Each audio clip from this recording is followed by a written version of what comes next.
धडाडीचे शोधपत्रकार निरंजन टकले आणि ज्यांच्या भाषणानंतर मी परत अध्यक्षीय भाषण करावं अशी काहीही गरज नसताना सुद्धा ते अध्यक्ष लिहिले म्हणून मी इथे उभा आहे.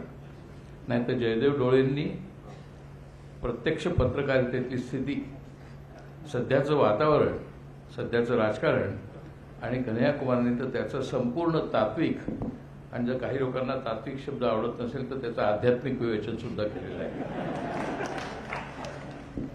तर त्या विवेचनानंतर मी काही बोलावं असं जरी नसलं तरी निरंजन टकले हे कोणत्या परंपरेतले आहेत हे मला सांगण्याची आवश्यकता वाटते, आणि म्हणून ते वरवर विषयांतर वाटलं तर विषयांतर नसेल.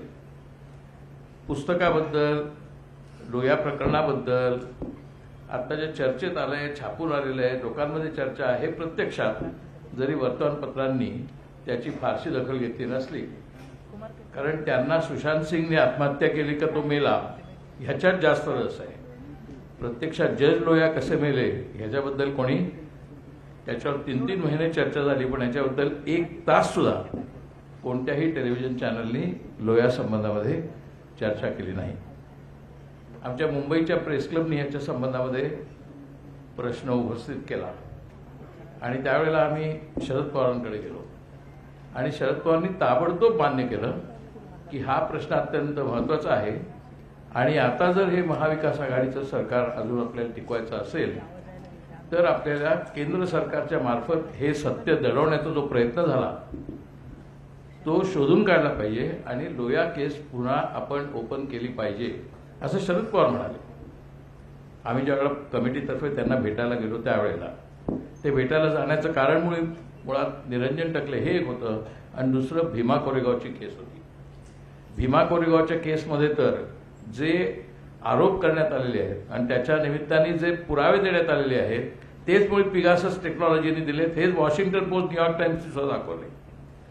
तरी पण स्टॅन स्वामी सारख्या 85 वर्षाच्या माणसाला साधा स्ट्रॉ मिळू शकला नाही, कारण त्यांना पाणी पिता येत नव्हतं वृद्धत्वामुळे आणि त्यांना असलेल्या पार्ट पॅरालिसिसमुळे त्यांना स्ट्रॉ पण दिला नाही या सिस्टीमनी.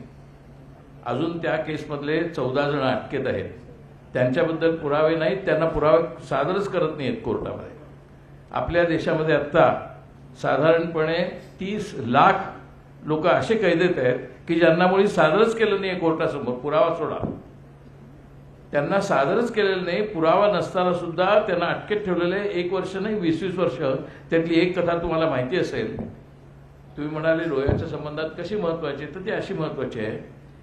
एका बाईला अटक झाली खुनाच्या आरोपावर आणि ती बाई तुरुंगात होती. ती ज्या वेळेला तुरुंगात होती त्यावेळेला ती गर्भाशी होती आणि तिला तिकडे मूल झालं.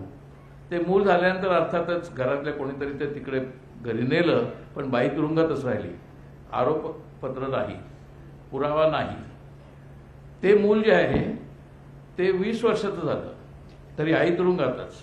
त्या मुलाला काहीच माहित नाही आई का तुरुंगात आहे. म्हणून त्या मुलांनी चौकशी सुरू केली, त्यावेळेला त्याला कळलं की असं असं काहीतरी घडलं होतं आणि असा खुनाचा आरोप आपल्या आईवरती होता.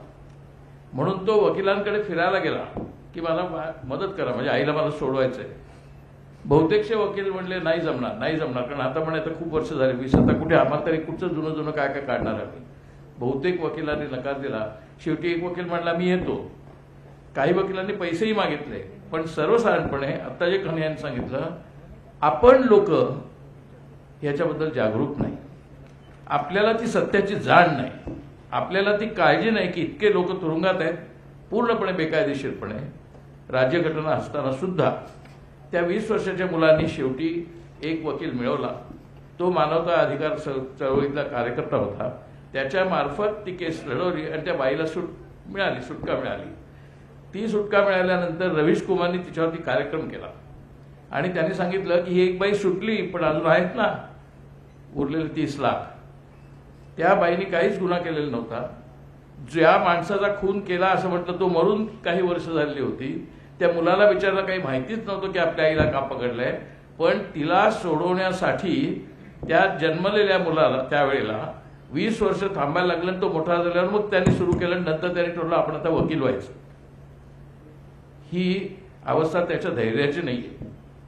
ही आपल्या भेकडपणाची आहे, ही आपल्या नामर्दपणाची आहे, ही आपल्याला पूर्णपणे कसे आपण बेपर्वा आहोत आपल्या समाजाबद्दल हे दाखवणारी कथा आहे. आपण ज्यावेळेला टीव्ही पाहत असतो, आपण ज्यावेळेला सोशल मीडियावर तो वाचत असतो, त्यावेळेला आपल्याला काही पडलेलं नसतं. हल्ली तर तुम्हाला पाहिलंच असेल तुम्ही, जवळजवळ 3/4 तरुण मुलं कानाला स्पीकर लावून गाणी ऐकत असतात किंवा जे काय ऐकत असतील ते ऐकत असतात.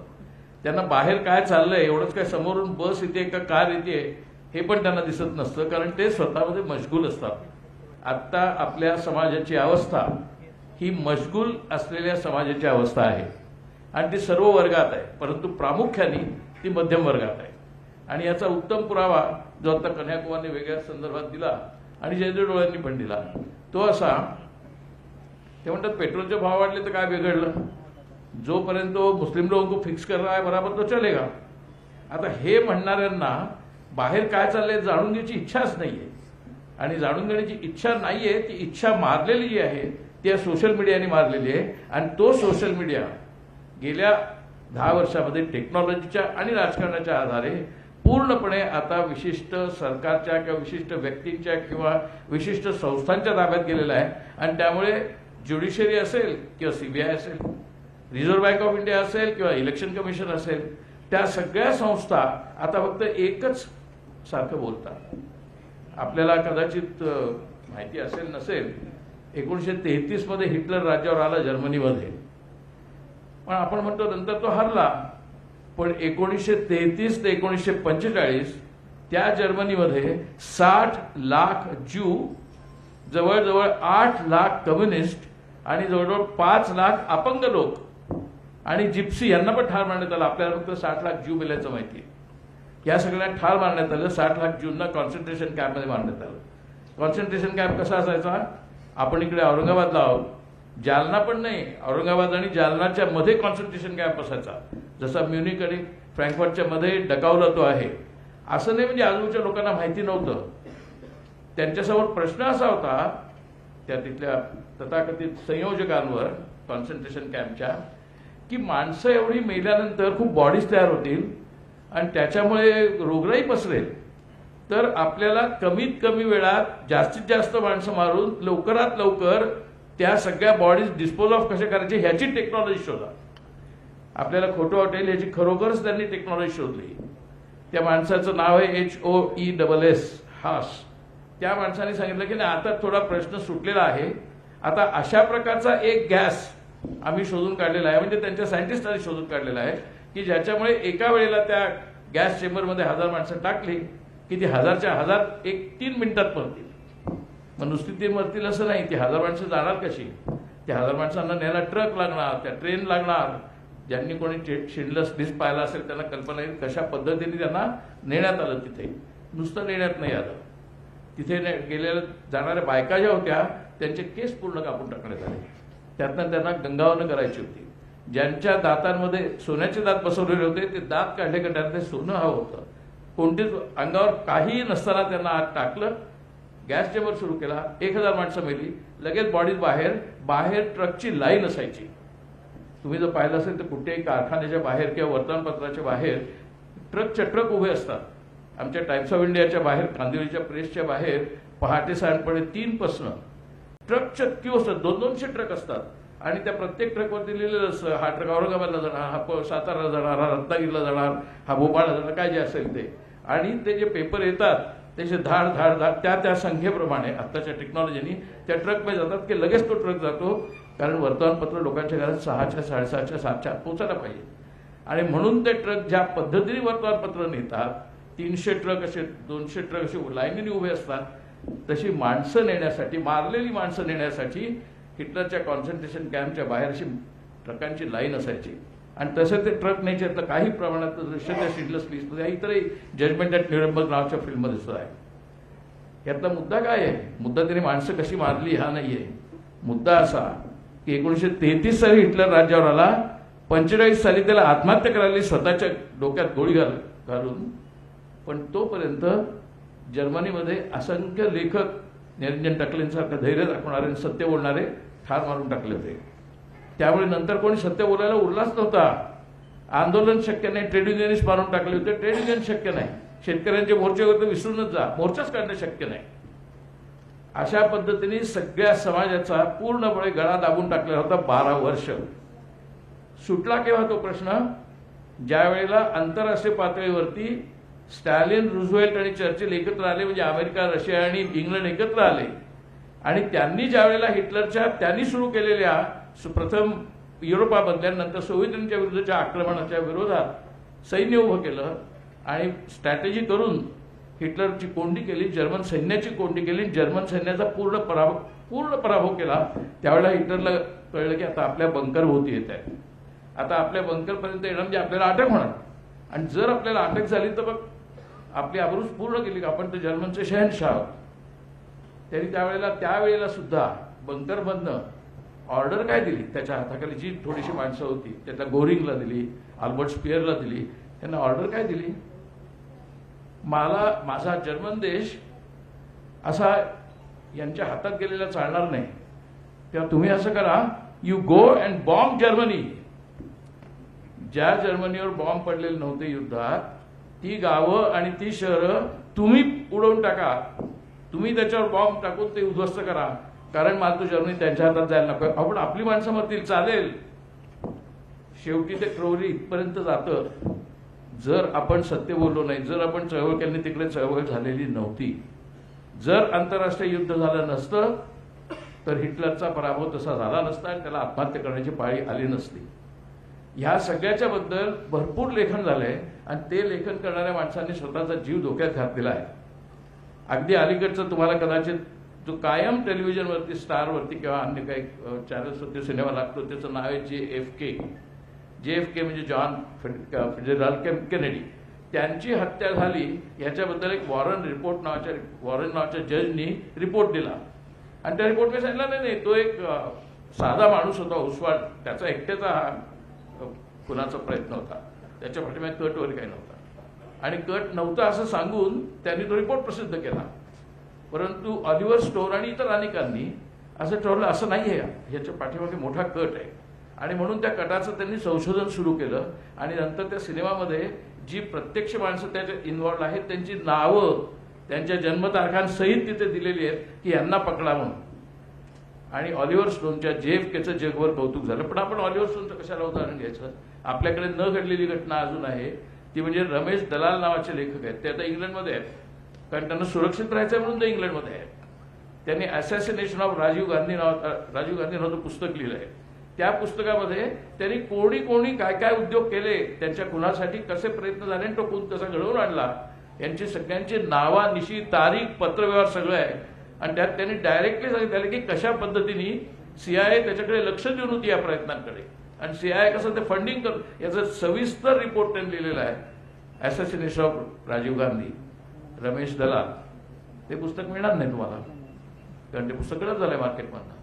मग शेवटी त्याला कळलं की आपलं पुस्तक मार्केटमधनं गळत झालंय, आणि तो तर असा लढाऊच, तो वकील आहे, खरा पत्रकार नाही, पण त्यांनी जसं हे इंजिनियर पत्रकार नाही तसं तो वकील आहे, त्यांनी ते पुस्तक अख्खच्या अख्खं PDF टाकलंय. त्यामुळे ते पुस्तक तुम्हाला ज्यांना पाहिलं असेल त्याला मिळेल. त्या पुस्तकाचे पहिले 3 चॅप्टर्स तुम्ही वाचले ते तुमच्या लक्षात येईल की त्या रमेश दलालनी केवढं इन्व्हेस्टिगेशन केलंय. नावं थेट, कुठेही हातचं राखून काही केलेलं नाही, कोणीही त्याच्या विरुद्ध बदनामीचा खटला पण लावला नाही. इतकी नावं आहेत, आता जिवंत असले, आता हयात असलेली, आता लोकसभेत राज्यसभेत असलेली माणसांची नावं आहेत त्याच्यात, पण कोणी त्यांच्यावरती खटला भरला नाही की आम्हाला तू या खुनामध्ये का गुंतवलंस, याचं कारण ते गप्प आहे. आणि अशा प्रश्नावरती जर आपण सुप्रीम कोर्टात किंवा हायकोर्टात गेलो तर सुप्रीम कोर्ट हायकोर्ट काय बोलत नाही, ते कुठच्या तरी फालतू गोष्टीवरती चिक्कात चर्चा करतील आणि वेळ वाया घालवतील. पण अर्णब गोस्वामींना रात्री 12:30ला त्यांना बेल द्यायला मिळतो, बेल देता येतो. पण आता हे आपले भीमा कोरेगावचे लोक आहेत, त्यांना पाणी प्यायला सुद्धा त्यांना देता येत नाही. ही आपली ज्युडिशरी आहे. त्या 30 लाख लोकांना जे बेकायदेशीरपणे अटकेत आहेत त्यांना ज्युडिशरी न्याय देऊ शकत नाही, त्यांना मीडिया न्याय देऊ शकत नाही. मीडिया या प्रश्नावरती बोलत नाही. एक शब्दाने किती लोकांना माहिती आहे किती लोक तुरुंगात आहेत. एकट्या त्या बिचाऱ्या नंदिनी अक्षर ते सारख्या ट्राय करतात, ते सगळीकडे प्रचार करतात की ह्याच्याबद्दल बोला, ह्युमन राईट्स केस आहे, माणसं तुरुंगात आहेत. आपण नाही ना तुरुंगात, कोणता तरी दुसरा मनुष्य तुरुंगात आहे. मला काही झालेलं नाही ना, झालेलं आहे. तिकडे मारलं ना कोणाला तरी, बीफ नेलं म्हणून, मला काही झालेलं नाही. अजून कुठचं तरी घर वस्त्या जाळल्या ना, मला काही झालेलं नाही. बुलडोझर चालवला ना जहांगीरपुरीला, मला काही झालं नाही. आमच्या सोसायटीत नाही. आमच्या सोसायटीमध्ये हल्ली तर भाजीवाल्याला सुद्धा येऊन देत नाही आम्ही. तर बुलडोझर काय येणार. आता आम्ही कोणालाच येऊन देत नाही. इतके आम्ही सगळं आम्ही त्याला गेटेड सोसायटी म्हणतात, त्यांनी सगळ्यांनी प्रोटेक्ट करून ठेवले. आणि हा गेटेड सोसायटीचा भाग जो प्रथम मध्यमवर्ग आणि हायर मध्यमवर्गात आला, त्याला आता अख्ख्या समाजाला घेरलेले आहे. त्यांना आपण सगळे आता गेटेड सोसायटीत आहोत. कारण आपण सगळे म्हणतो मी प्रोटेक्टेड आहे, इनफ, माझ्यावरती कोणी हल्ला करायची गरज नाही आणि मी हल्ला कोणाचा सहन करणार नाही. कारण मला प्रश्नच नाही, मी काही बोलणारच नाही. मला जोपर्यंत माझ्या सगळ्या वस्तू मिळत आहेत, तुम्हाला लक्षात येणार नाही, आपल्या देशामध्ये जवळजवळ 45 ते 55 कोटी मध्यमवर्ग आहे. या मध्यमवर्गाला कितीही तेवढी बेकारीचे तुम्ही आकडे दिले, अनएम्प्लॉयमेंटचे दिले, तरी त्यांना त्याची फारशी चिंता नाहीये. या मध्यमवर्गामधल्या 6 पे आणि 7 पे कमिशन ज्यांना लागू आहे असा जो सरकारी कर्मचारी आहे किंवा बिगर सरकारी कर्मचारी आहे, पण जो सरकारच्या नियमानुसार चालतो, त्या सगळ्यांना 6 पे 7 पे कमिशनचे पगार, कोविड असो नसो, दंगा हो न हो, पेट्रोलचा भाव काही हो, त्यांचे पगार चालू आहेत. मध्यम वर्गाच्या पगारात खंड नाही. मग तो खासगी जे बेकार आहेत ते सोडून द्या, जे नोकरीत आहेत त्यांना पगार चालू आहे, त्यांना बोनस सुद्धा चालू आहे, त्यांना स्पेशल एक्सग्रेशिया पण चालू आहे. उगाच नाही स्टॉक मार्केट वर चाललंय. सगळेजण म्हणतात देशाची अर्थव्यवस्था खड्ड्यात गेली, आपलं एक्सपोर्ट होत नाहीये, इन्व्हेस्टमेंट येत नाहीये. मग स्टॉक मार्केट कसं वाढतंय? 35,000चं 60,000 पर्यंत स्टॉक मार्केट कसं जात आहे? आपण म्हणतो डॉलर रुपये असा झालाय तसा झालाय, पण तरी स्टॉक मार्केट वाढतंय. या स्टॉक मार्केटवर पैसे कोण गुंतवतोय? हा मध्यमवर्ग. कारण त्याच्या फिक्स्ड डिपॉझिटला धक्का पोहोचलेला नाही. आता पोस्टल सेव्हिंग हल्ली कोणी करत नाही, म्युच्युअल फंडला धक्का पोहोचलेला नाही. जोपर्यंत त्याच्या म्युच्युअल फंडला धक्का पोहोचत नाही, कारण स्टॉक मार्केट वर आहे, त्याच्या म्युच्युअल फंडला धोकाच नाही, उलट वाढतच जाणार आहे. आणि डॉलर रुपीचा तर रेशिओ असा आहे, $1 जर 77 रुपये पडत असतील, तर तिकडे राहणारा तथाकथित श्रेष्ठ भयंकर बुद्धिमान असा कर्तबगार आपला इंजिनियर हा, आणि $100 पाठवले की त्याला ताबडतोब जवळजवळ 7,500 रुपये मिळतात इथे. म्हणजे भारतामध्ये जर रुपया डॉलर रिलेशनशिप अशी असेल तर ती फायद्याची आहे ह्या वर्गाच्या, देशाच्या नाही. ह्या देशातल्या मध्यम वर्गाला सर्व प्रकारचे फायदे आहेत. ते म्युच्युअल फंडात नाहीत आहेत, प्रॉव्हिडंट फंडात नाहीत आहेत, पेन्शन्स पण नाहीत आहेत. कित्येक घरं अशी आहेत की ज्यातल्या मुलांचे पगार 40,000 आहेत, पण आई वडिलांचं पेन्शन 80,000 आहे दोघांचं मिळून. म्हणजे पेन्शनर्सना प्रोटेक्शन आहे. आणि हा सगळा जो मध्यमवर्ग आहे 45 ते 55 कोटीचा, हा तयार कधी झाला? गेल्या 8 वर्षात मोदींच्या राज्यात तयार झाला. 6 पे कमिशन कधी आलं, 5th पे कमिशन कधी आलं? ही सिलिकॉन व्हॅलीमध्ये, अमेरिकेत तुमच्याकडे काही लोक गेले असतील, अमेरिकेतल्या जवळजवळ प्रत्येक म्हणजे 99% म्हणेन मी, प्रत्येक माणूस हा हिंदुत्ववादी झालेला आहे. आणि तो नुसता हिंदुत्ववादी नाही, तो अयोध्येला देणगी देतो आणि म्हणतो काय नाही, त्या मुसलमानांना मारलंच पाहिजे, धर्मसंसद जाहीर झाला हरिद्वारला, मुसलमानांची कत्तल करा. त्याचं त्यांनी स्वागत केलं तिथल्या अमेरिकेतल्या आपल्या येणाऱ्यांनी. त्याला अनिवासी भारतीय म्हणून म्हणतात. ते पैसे पाठवत आहेत, त्यांना तिकडे काहीच चिंता नाही, तिकडे जाऊन जपाजप ते नागरिक होत आहेत. अमेरिकेत नागरिक होणं सोपं नाही. एवढं अमेरिकेत जर नागरिक व्हायचं असेल तर तुम्हाला त्यांचं नागरिक होण्या अगोदर, ग्रीन कार्ड झाल्यानंतर तुम्हाला एक परीक्षा द्यायला लागते. तुम्हाला अमेरिकन राज्यघटना, अमेरिकन काय सगळं झेंडा त्यांचा कसा आला, इतिहास काय आला, याचे उत्तर द्यायला लागतं. ती नुसती देऊन चालत नाही. नंतर अमेरिकन निशाणासमोर, झेंड्यासमोर उभं राहायचं आणि ह्या झेंड्यासाठी मी मरायला तयार आहे आणि कुठे युद्धात जायला तयार आहे अशी शपथ घ्यायची, मग तुम्हाला ते नागरिकत्व मिळतं. असं नागरिकत्व प्राप्त केलेले तिकडचे भारतीय हिंदू आज इथे हिंदुत्वाची कशी गुढी उभारली पाहिजे याची चर्चा करतायत आणि तिकडून पैसे येत आहेत. तुम्ही अंडर एस्टिमेट करू नका. मी ज्यावेळेला पहिल्यांदा अमेरिकेला गेलो त्यावेळेला अमेरिकेमध्ये भारतीयांची संख्या फक्त 5 लाख होती. आता ती 45 लाख आहे. आणि ती कधी झाली 45 lakh? After Rajiv Gandhi's introduction of computer revolution. Computer आल्यानंतर तिकडे ती मागणी वाढायला लागली. सिलिकॉन व्हॅली भरली. आपल्या मराठी लोकांना अभिमान वाटतो, भारतीय लोकांना अभिमान वाटतो, हिंदूंना अभिमान वाटतो की तिकडे सिलिकॉन व्हॅली एवढे भारतीय आहेत, या कंपनीचे भारतीय मालक आहेत, या कंपनीचे भारतीय चेअरमन आहेत, त्या नासामध्ये आहेत, सगळीकडे आहेत भारतीय. केवढे भारतीय ग्रेट आहेत. हे जे आपण म्हणतोय कुठून झाले? Computer revolution. कॉम्प्युटर ज्यावेळेस प्रत्यक्षात येणार होता त्यावेळेला कॉम्प्युटर बुवा म्हणून ते टिंगल केली. कॉम्प्युटर येऊ नये म्हणून लोकांनी आंदोलनं केली. आता तोच कॉम्प्युटर, मगाशी कन्हैयाने सांगितलं, तोच कॉम्प्युटर यांच्या मदतीला पैशाने आलाय, डॉलरने आलाय आणि आता ते अयोध्येच्या राम मंदिराला मदत करतायत. आता अशा पद्धतीने धर्म आणि विज्ञान त्यांनी एकत्र आणलेले आहे. खूप मोठे मोठे ग्रंथ आहेत, कोणत्याही लायब्ररीत तुम्ही जा. धर्म आणि विज्ञान आंतरविरोध आहे काय? धर्माचे विज्ञान, विज्ञानाचा धर्म, इतकी पुस्तकं आहेत धर्म आणि विज्ञानाविषयी जगभर. What is the significance of faith in the age of science, अशी भरपूर पुस्तकं आहेत. मोदींना शहाला तर काही पडलेलं नाही त्याचं. त्यांना माहिती आहे I can unite, I can integrate faith and science by imposing the frenzy of Hindutva on entire country. Through whom? Primarily through educated Indians, so-called educated Indians, degree holders, engineers, doctors, architects, accountants, consultants, हे आता प्रामुख्याने surgeons, हे आता प्रामुख्याने Modi supporter आहेत, प्रामुख्याने Hindutva supporters आहेत. प्रत्यक्ष त्यांच्या जीवनात हिंदुत्वाचं काही नाहीये. तुम्ही पेपरात बातमी असेल, गेल्या 8 वर्षामध्ये 6 लाख भारतीयांनी पैसे देऊन अमेरिकेचं किंवा युरोपातल्या कुठच्या तरी देशाचं नागरिकत्व पत्करले, ते सोडून गेलेत. नुसते आपण नीरव मोदी आणि तो मल्ल्या यांची चर्चा करतो, असे 6 लाख ते सगळे चोर नसतील. त्यांनी स्वतः कधीही भ्रष्टाचार केला नसेल, पण त्यांनी पैशाचा भ्रष्टाचार केलेला नाही, पण त्यांनी त्यांचा आत्माच विकून टाकलेला आहे. त्यामुळे आत्मा विकल्यानंतर पैशाचा भ्रष्टाचाराचा प्रश्नच येत नाही.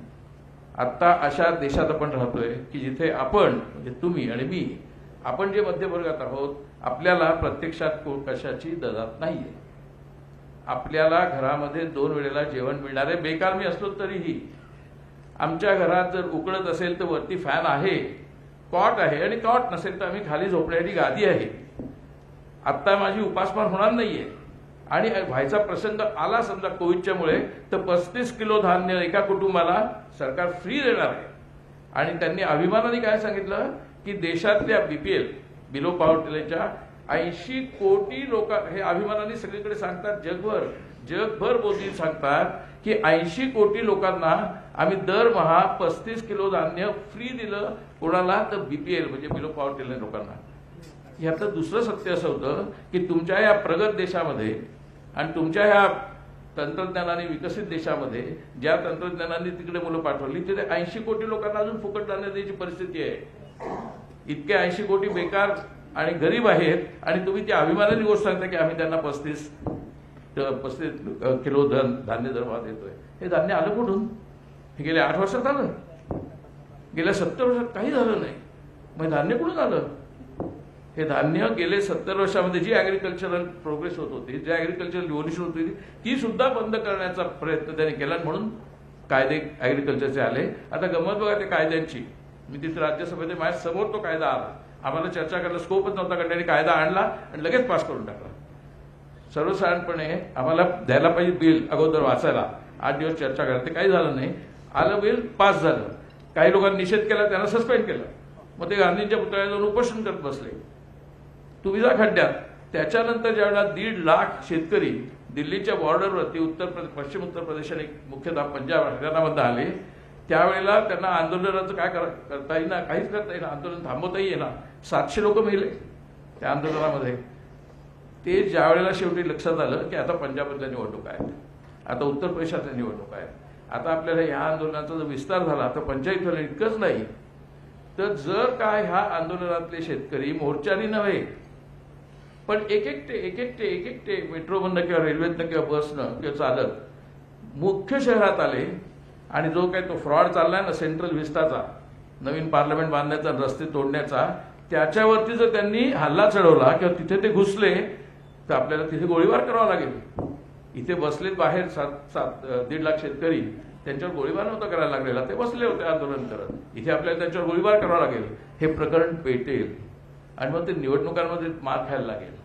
त्याच्यापेक्षा आता आपण कायदे मागे घेऊया. कायदे का मागे घेतले याचे उत्तर त्यांनी दिलं नाही. कायदे का आणले त्याचे उत्तर दिलं नाही.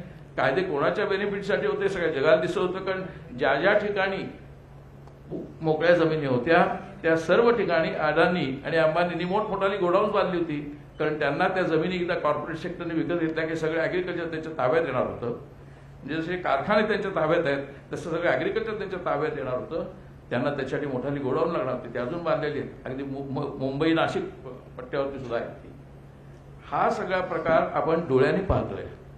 असा सगळा प्रकार त्या कॉन्सन्ट्रेशन कॅम्पमधल्या माणसांना मारणारा जर्मनांनी डोळ्यांनी पाहिला आहे. त्यांच्या आजूबाजूला होते 60 लाख माणसं भरणं सोपं नाही अशी. अशी माणसं मारलेली पाहिलेली आहेत, तरी हिटलर विरुद्ध बंड झालं नाही, कारण तिथल्या लोकांचा गळा पूर्णपणे दाबला गेला होता. जर आपण असेच गप्प बसलो तर आपलाही गळा दाबला जाईल, कोणीतरी काहीतरी उठेल, काहीतरी घडेल आणि सत्याचा विजय शेवटी होईल. पण सत्यमेव विजय ते शेवटी येते. जोपर्यंत सत्य जिंकत नाही तोपर्यंत असत्यच राज्य असतं. ते सगळ्यात शेवटी सत्य जिंकणार आहे, पण तोपर्यंत काय करायचं? तर तोपर्यंत ते जिंकावं म्हणून काय म्हणतात, आपल्याला जागरूक राहायला पाहिजे. आणि जर आपण राहिलो नाही तर मग सत्य जिंकेल कधीतरी, पण मग ते सत्याच्या गतीने जिंकेल, ते आपल्या गतीने जिंकलं पाहिजे, अशी आपल्या घटनाकारांची इच्छा होती. म्हणून आपली राज्यघटना आली, ती आपण सध्या विसरलोय. तिचं स्मरण करून माझे 4 शब्द संपवतो. छत्रपतींचा विचार म्हणजे